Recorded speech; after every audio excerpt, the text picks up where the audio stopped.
अस्सलाम वालेकुम स्टूडेंट्स। अब हम क्वेश्चन नंबर 4 करते हैं, एक्सरसाइज 9.4 का है। अच्छा जी, इसमें क्या कहते हैं, अ shape is creating by cutting a square in half diagonally. एक स्क्वायर है, ये स्क्वायर है, ठीक हो गया। अब ये स्क्वायर है तो इधर भी 90 का एंगल बन रहा होगा, इधर भी 90 का, इधर भी 90 का, इधर भी 90 का। उसको हाफ किया है बाय डायगनली।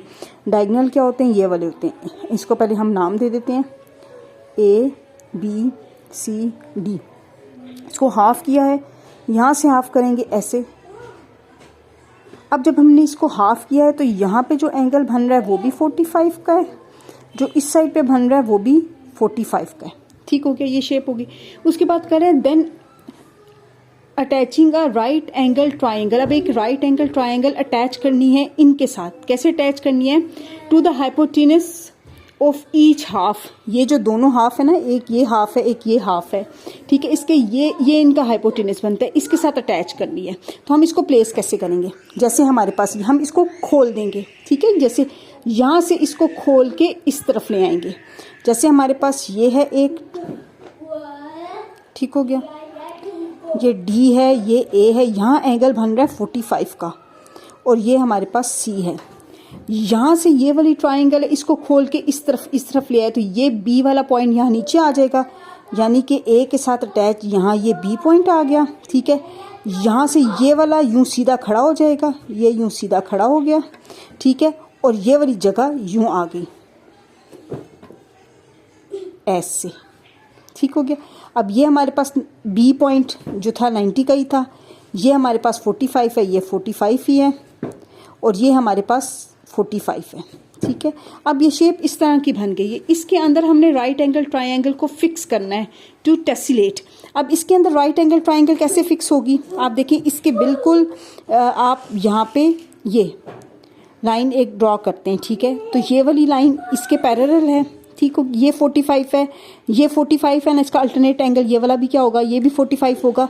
ये एंगल 45 है, इसका अल्टरनेट एंगल ये भी 45 होगा।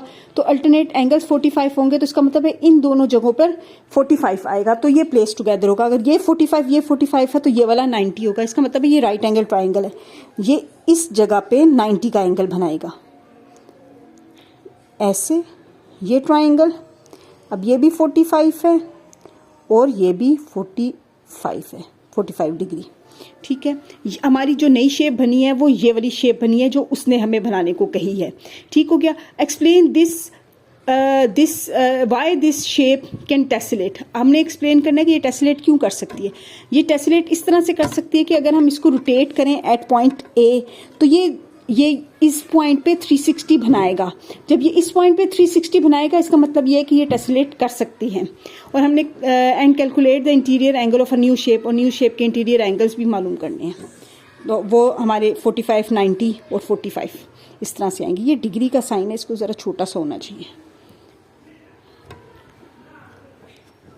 अच्छा जी, आप देखें एट पॉइंट ए, ये जो पॉइंट ए है, ठीक है, इस पे क्या होता है, एंगल डी ए सी और एंगल बी ए सी। ये 45 है, ये 45 है, और दरमियान वाला हमारा एंगल राइट एंगल है, ठीक है। इन सबको हम जब सम करते हैं तो ये दैट इक्वल टू 180 होता है। They make a straight line, ये एक स्ट्रेट लाइन बनाती है।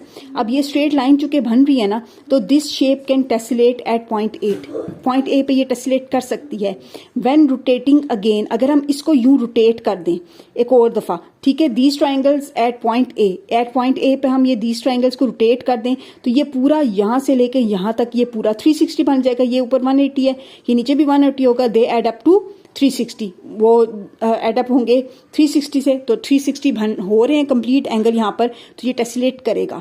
अब वो कह रहे हैं जो नई शेप आपने बनाई है उसको आप कैसे, उसके क्या एंगल्स होंगे। तो वो नई शेप जो है रेक्टेंगल बन रही है, तो उसके जो सम ऑफ देयर एंगल्स हैं, इंटीरियर एंगल्स, वो 360 है। 90 90 90 90 360। आई होप आपको ये समझ आ गया होगा।